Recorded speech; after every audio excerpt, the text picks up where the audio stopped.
everybody! So for today's video, we will be discussing about the differences of nonverbal communication between two cultures. We will be presenting 10 examples of kinesics, haptics, paralanguage, phonemics, and proxemics. The countries we have chosen are China and Saudi Arabia. Both are Asian countries, but China resides in the East Asia, while Saudi Arabia is in the Middle East. So they have extremely different cultures. To know what it is, let's start. First, we will start on the country Saudi Arabia and its nonverbal communications. First, let's start on the kinesics of Saudi Arabia. This emblem means shino or what. You will extend your hand and then slightly move it in this way.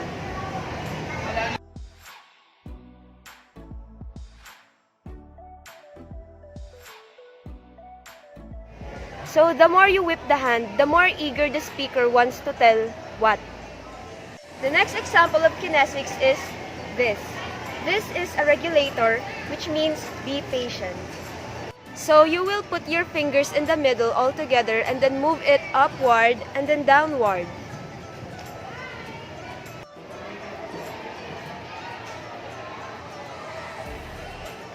The next nonverbal communication we will present to you is paralanguage.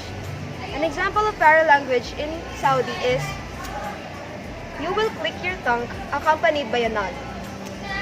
It means yes.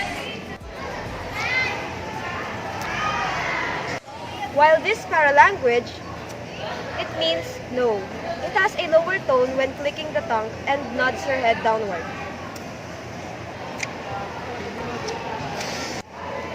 The next nonverbal communication we will present to you is haptics.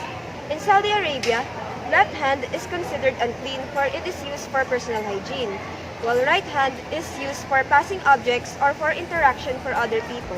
For example, it's shaking hands. The next nonverbal communication we will present to you is phonemics. Saudi Arabia belongs to a polychronic culture, whereas they can communicate with people all together in one time.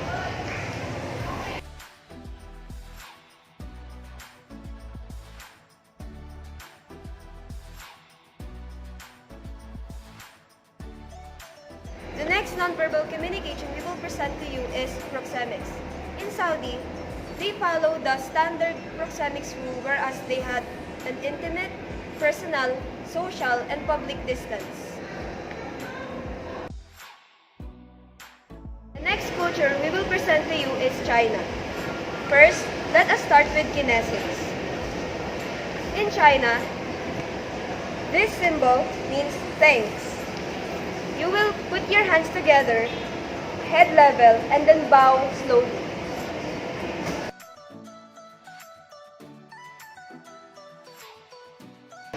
And then the next is regulator. You will extend your hand and then beckon it with accompanied by a wave. It means come here, but it is respectful in China.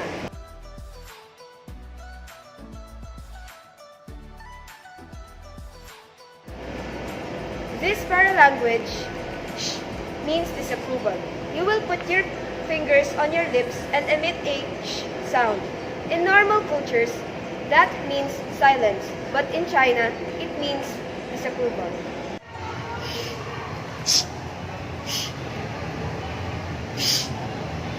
The next paralanguage we will present to you is, in China, it means dismay.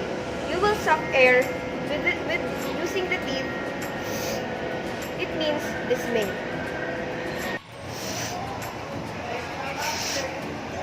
The next nonverbal communication we will present to you is haptics.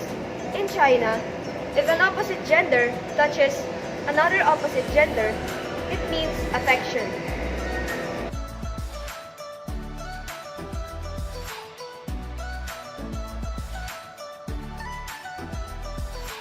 Also, Chinese people are really fond of skinships in their culture.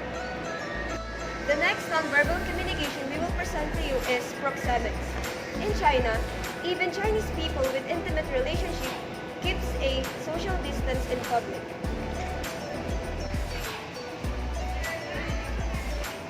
The next nonverbal nonverbal communication we will present to you is the phonemics in China.